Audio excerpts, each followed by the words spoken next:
사도신경으로 신앙 고백 드리겠습니다. 전능하사 천지를 만드신 하나님 아버지를 내가 믿사오며 그 외아들 우리 주 예수 그리스도를 믿사오니 이는 성령으로 잉태하사 동정녀 마리아에게 나시고 본디오 빌라도에게 고난을 받으사 십자가에 못 박혀 죽으시고 장사한 지 사흘 만에 죽은 자 가운데서 다시 살아나시며 하늘에 오르사 전능하신 하나님 우편에 앉아 계시다가 저리로서 산 자와 죽은 자를 심판하러 오시리라. 성령을 믿사오며 거룩한 공회와 성도가 서로 교통하는 것과 죄를 사하여 주시는 것과 몸이 다시 사는 것과 영원히 사는 것을 믿사옵나이다. 아멘. 네, 함께 은혜 나눈 하나님의 말씀은 요한복음 14장 25절, 26절 말씀입니다. 요한복음 14장 25절, 26절 말씀입니다. 말씀 읽어드리겠습니다. 내가 아직 너희와 함께 있어서 이 말을 너희에게 하였거니와 보혜사 곧 아버지께서 내 이름으로 보내실 성령 그가 너희에게 모든 것을 가르치고 내가 너희에게 말한 모든 것을 생각나게 하리라. 아멘. 네, 할렐루야. 저는 본문의 말씀 가지고 어제에 이어 이제 말씀을 좀 이어가도록 하겠습니다. 어제의 내용을 우리가 좀 간단하게 요약을 잠깐 해드리자면 하나님은 예수님이시고 예수님은 성령님이시고 성령님은 하나님이신 삼위일체 하나님이신데 예수님을 사랑하고 또 예수님의 가르침을 따르고 그 가르침을 실천하는 사람은 하나님을 보게 될 것인데 그리고 그 사람은 어떤 사람이냐? 성령 충만한 사람이다 라고 하는 것으로 이제 살짝 마무리를 좀 했었습니다. 오늘은 이제 어제의 내용에 이어서 우리가 많이 이야기하는 그 성령 충만함에 대해서 좀 한번 생각을 해보고자 합니다. 물론 뭐 성령 충만함이라고 하는 정의 자체가 사실은 글쎄요. 어떻게 정의를 내리느냐에 따라 사실은 굉장히 폭이 넓은 것 같다라는 그런 생각을 하게 됩니다. 만약에 한번 이런 생각을 한번 우리가 좀 해봤으면 좋겠습니다. 방언은 분명 유익한 것입니다. 저와 여러분이 할 수만 있다면 방언으로 기도하는 것이 유익할 수도 있습니다. 저도 방언 기도를 이제 하고 아마 함께 하고 계시는 분들도 이제 방언 기도를 할 수 있으시리라 생각을 하게 됩니다.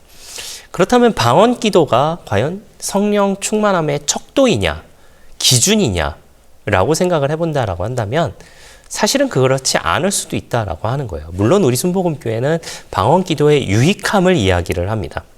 그 방언 기도를 통하여서 하나님께서 기뻐하시는 그 기도를 해야 한다라고 하는 것을 우리 순복음교회는 이야기를 하고 있습니다. 그런데 한번 이렇게 생각을 해보면 좋을 것 같아요. 만약에 여러분, 방언을 못하는 어떤 그 신도가 있는데 그 사람에게는 정말 그 어떤 시련과 어떤 고통과 어떤 그 외부적인 압력이 온다 할지라도 흔들리지 않는 믿음이 있어요. 그렇다면 여러분 그 사람은 성령 충만하지 못한 사람일까요? 성령의 은사 중에는 믿음이 있습니다. 지혜도 있고 지식도 있고 방언도 있고 영분별도 있고 뭐 기타 등등 이렇게 있는 거 여러분 다 아시죠? 그런 것을 우리가 좀 생각을 해봤었을 때 성령의 충만함이라고 이야기하는 것은 아주 폭넓게 이야기할 수 있지 않을까라는 그런 생각을 하게 됩니다. 그 중에 하나가 저는 평안이라는 생각도 이렇게 좀 들게 됩니다. 왜 그런 생각을 하게 되느냐? 27절 말씀에 예수님께서 이렇게 말씀하고 계세요. 평안을 너에게 끼치노니 나의 평안을 너에게 주노라. 내가 너에게 주는 것은 세상이 주는 것과 같지 아니하리라.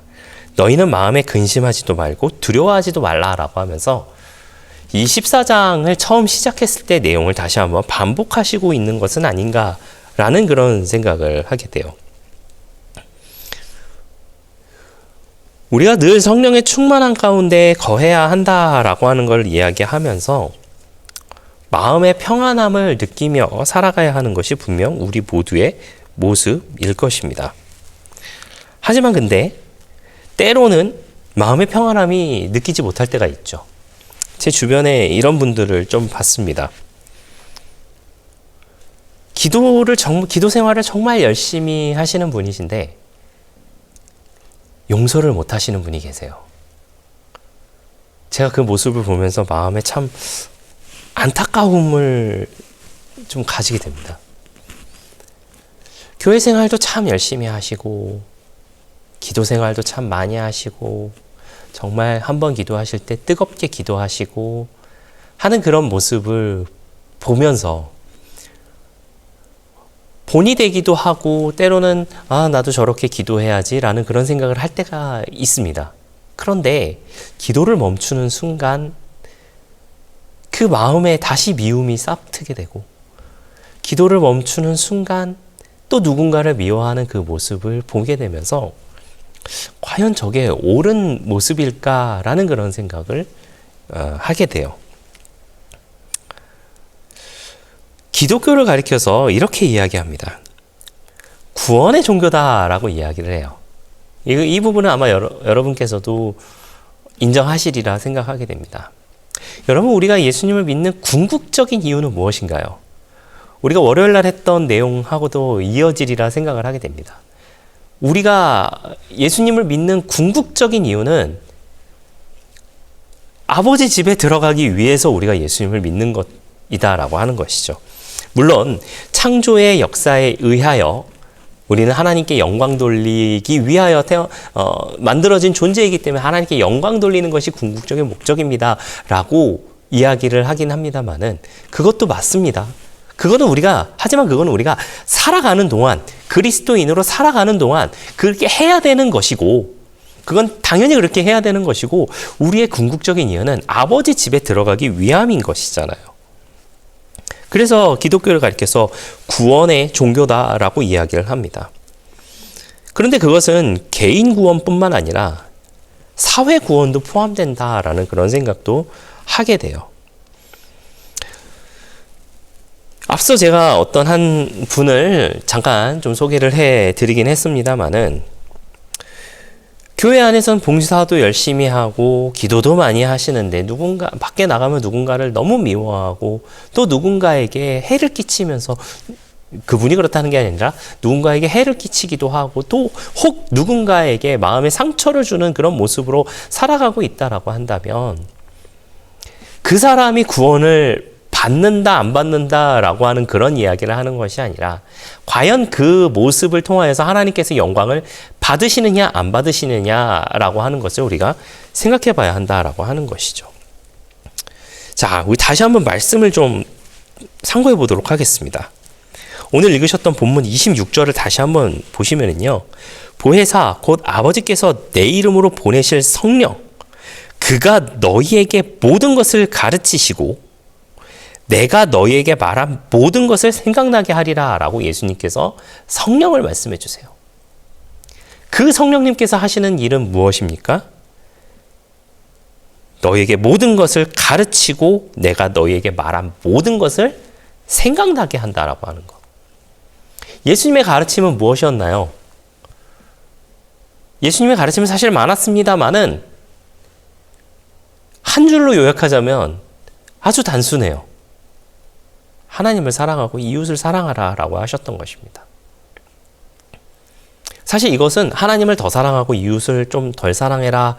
저도 예전엔 그렇게 생각을 했습니다만은 지금 생각해 보니 하나님을 사랑하는 만큼 이웃도 사랑하라 라고 하는 것이 바로 예수님의 말씀이시지 않았을까라는 그런 생각을 하게 돼요.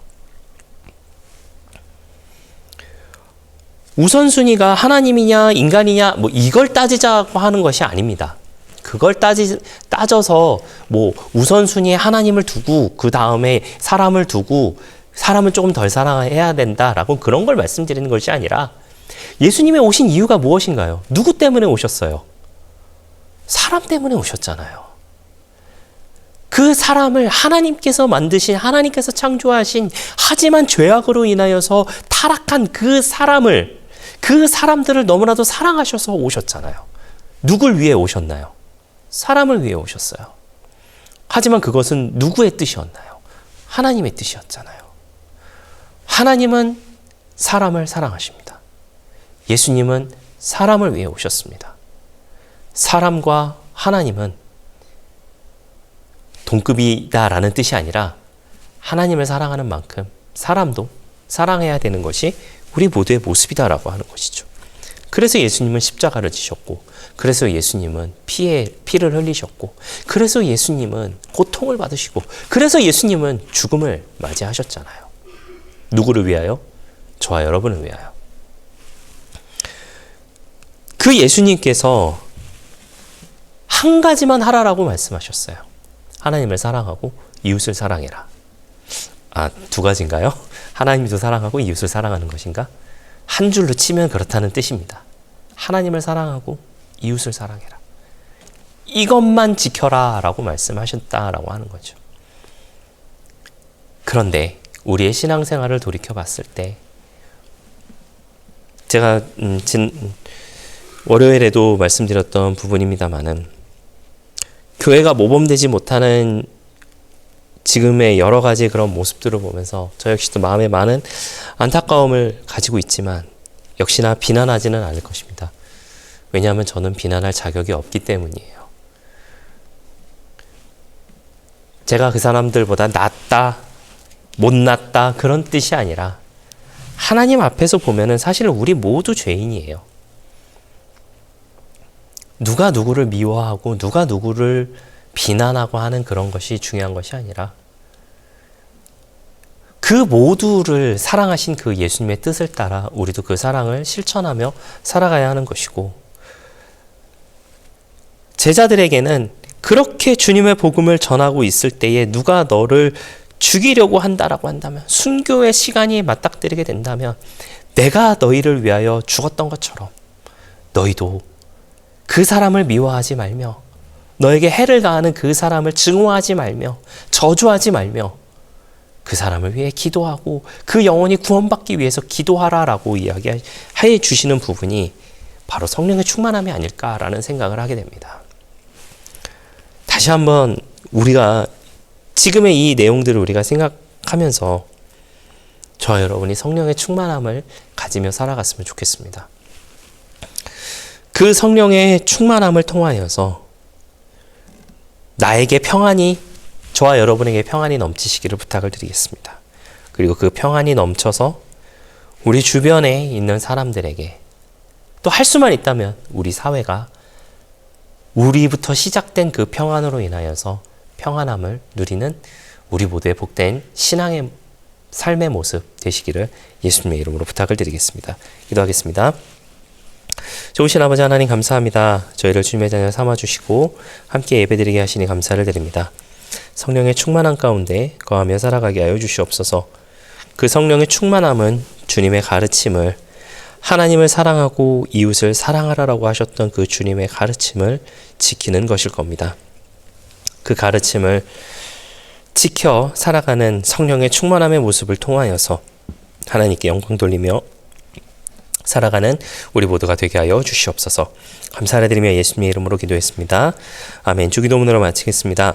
하늘에 계신 우리 아버지여, 이름이 거룩히 여김을 받으시오며 나라가 임하시오며 뜻이 하늘에서 이루어진 것 같이 땅에서도 이루어지이다. 오늘 우리에게 일용할 양식을 주시옵고 우리가 우리에게 죄 지은 자를 사하여 준 것 같이 우리 죄를 사하여 주시옵고 우리를 시험에 들게 하지 마시옵고 다만 악에서 구하시옵소서. 나라와 권세와 영광이 아버지께 영원히 있사옵나이다. 아멘.